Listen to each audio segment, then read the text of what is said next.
2014 Mercedes GL350 Blue Tech turbo diesel V6.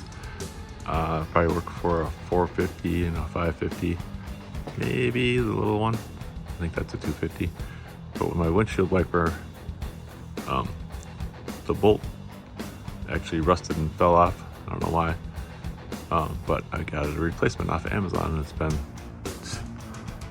2019, 5 years, almost 6 years, and I think it was $22, and it came with the wiper blade.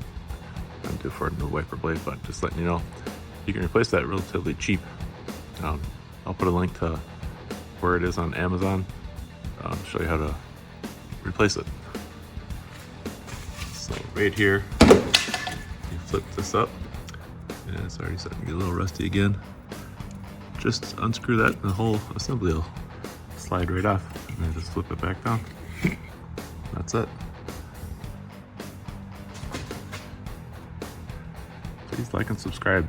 It's a cheap fix. I'm sure the dealership costs hundreds of dollars. $22 free off Amazon.